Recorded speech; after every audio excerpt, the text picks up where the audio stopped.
Hi, this is Brent at Frontier Dental Laboratory, and this is a quick little video on how to use your prep guides that was provided with you with your diagnostic case. You can see that the facial prep guide here is laid across, after there's some general reduction done, laid across the facials of the preps here, so you can see the uniformity of the reduction needed to achieve what we designed in the diagnostic wax up.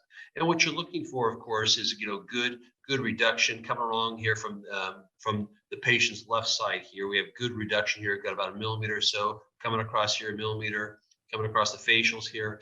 You can see also the interproximals here, the reduction to the interproximals. Over here on the right side of the canine, it looks like there might need a little more reduction on the canine and the bicuspid here, and maybe even the second bicuspid. But keep in mind that this is putty and it could be a little bit pliable there, so that the cheek might be pushing that into place. Generally, they are very rigid, but they can still bend just a little bit there. But you see this here, it's a good view of this here. You see this here, might need a little more reduction. We want to make sure that we have a good enough reduction that we can achieve what was designed in the diagnostic wax up without having prep show through or the need to reduce the preps before we fabricate the case. So this is the facial reduction guide that you receive for your diagnostic wax up.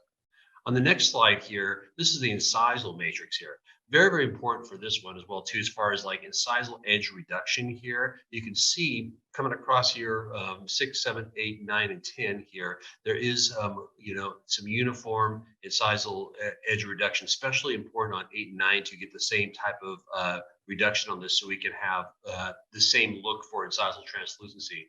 But again, you can see how much we need in order to achieve a reduction we need to achieve the diagnostic wax up.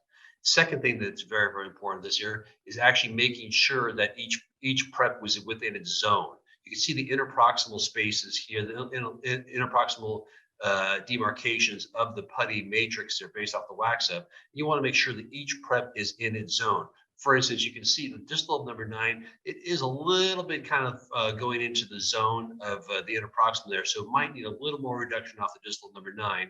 And you certainly do not want to have the preps, flowing into their neighboring space. Every case, every prep needs to be in its zone here. So great tool here for your reduction to help us fabricate a great case for you. If you have any questions, you can talk to your smile designer. Thanks very much now.